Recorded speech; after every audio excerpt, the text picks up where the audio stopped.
एक आध्यात्मिक प्रयोग। यह युग संधि की बेला है। 21वीं सदी में यज्ञ अग्नि ही अवांछनीयताओं का समापन एवं 21वीं सदी के साथ उज्जवल भविष्य के आगमन एवं सतयुग की वापसी का वातावरण विनिर्मित करने जा रही है। दोनों शताब्दियों की मध्यवर्ती अवधि वाली युग संधि इन्हीं दिनों चल रही है।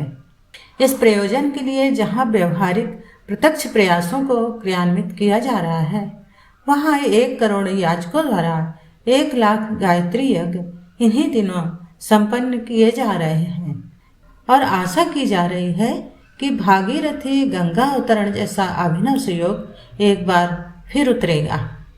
गायत्री मंत्र के साथ यज्ञ ऊर्जा जुड़ जाने से अभीष्ट उद्देश्य का विस्तार उसी प्रकार होता है जैसे पतली सी आवाज़ लाउडस्पीकर के साथ जुड़ जाने पर दूर दूर तक सुनी जा सकने योग्य बनती है। रेडियो प्रसारण और दूर संचार उपक्रम में भी यही विद्या काम करती है। यज्ञ अग्नि की बिजली गायत्री मंत्र की शब्द श्रृंखला के साथ समन्वित होकर अभीष्ट धर्मकृत्य को स्थानीय नहीं रहने देती, वरन व्यापक क्षेत्र को प्रभावित करती है। उससे असंख्य लोग अनेक प्रकार से लाभान्वित होते हैं। बैटरियां बहुत बड़ी बड़ी भी होती हैं और इतनी छोटी भी कि सामान्य सी घड़ी के बीच बैठकर उस यंत्र को साल भर तक चलाते रह सकें। गायत्री यज्ञ बड़े आकार के भी हो सकते हैं और दीप यज्ञ स्तर के छोटे आकार वाले भी। चिंगारी छोटी होती है, फिर भी उसमें ज्वालमाल दावानल बनने की संभावना विद्यमान रहती है। गायत्री मंत्र के साथ जुड़ी हुई ऊर्जा ऐसे ही चमत्कार उत्पन्न करती है, भले ही वह आकार में छोटी ही क्यों न हो।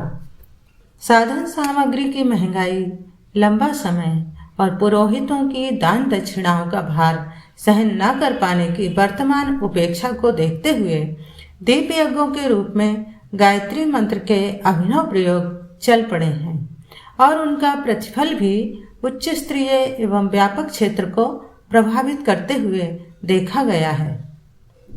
युग संधि की वर्तमान 10 वर्षीय अवधि में शांति कुंज से 2 अत्यंत प्रचंड संकल्प उभरे हैं।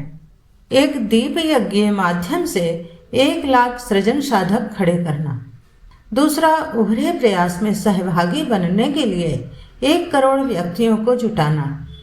दोनों प्रयोजन जिस गति से संपन्न होते चलेंगे, उसी अनुपात से नवयुग की सतयुग की वापसी के अनुरूप वातावरण बनता चला जाएगा।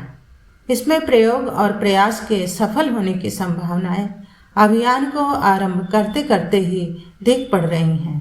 भविष्य के संबंध में आशापूर्वक विश्वास किया गया है कि नवयुग के अवतरण की महती संभावना नियत समय पर होकर रहेगी।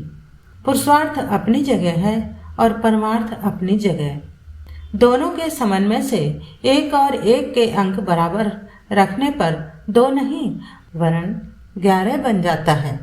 इस कथने की यथार्थता वर्तमान दीप यज्ञ समारोहों से फलित होती देखी जा सकती है।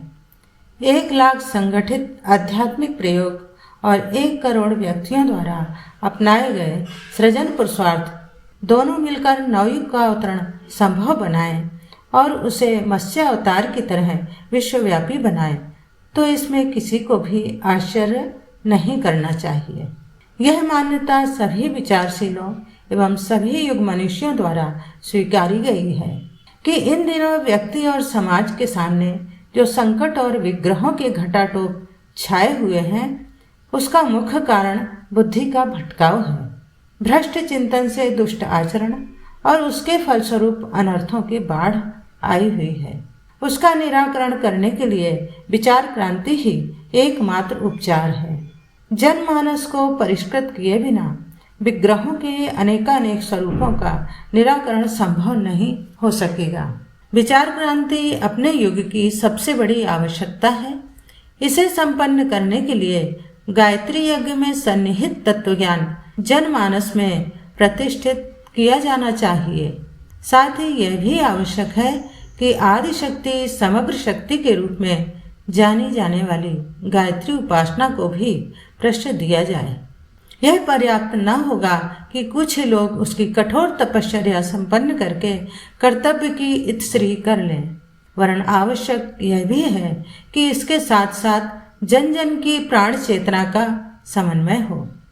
अधिकाधिक लोग एक स्तर की साधना पद्धति अपनाएं और उसके सहारे बन पड़ने वाली सामूहिक प्राण ऊर्जा का विस्तार करते हुए वह प्रक्रिया संपन्न करें जिसे सीमित रखने से काम नहीं चलेगा, वरन उसकी व्यापकता बहुलता ही अभीष्ट प्रयोजनों की पूर्ति वाला लक्ष्य पूरा कर सकेगी। अनेक प्रयोजनों के लिए गायत्री उपासना के अनेक विधि विधान हैं। उनका विस्तृत वर्णन साधना विज्ञान से संबंधित शास्त्रों, अनुभवों और निष्णात जनों से प्राप्त किया जा सकता है। उपयुक्त गुरु चुनते हुए उनके मार्गदर्शन में की गई साधना अगणित फलदायी होती है। मानसिक जप कहीं भी करते रहने में कोई आपत्ति नहीं, किंतु यदि किसी प्रयोजन विशेष से एक संकल्पित अनुष्ठान किया जाना है तो विधि विधान विस्तार से जानकर ही उसे आरंभ किया जाना चाहिए। यहाँ यह भ्रांति भली भांति मिटा लेनी चाहिए कि गायत्री की उपासना किसी साधक को किसी प्रकार की हानि पहुँचाती है। वस्तुतः गायत्री साधना कभी किसी प्रकार की कोई क्षति साधक को नहीं पहुँचाती, क्योंकि यह तो सद्बुद्धि अवधारणा की साधना है। सभी को प्रणाम। ओम शांति। इसी पुस्तक से लिया हुआ अगला वीडियो देखेंगे। आत्मशोधन साधना का एक अनिवार्य चरण।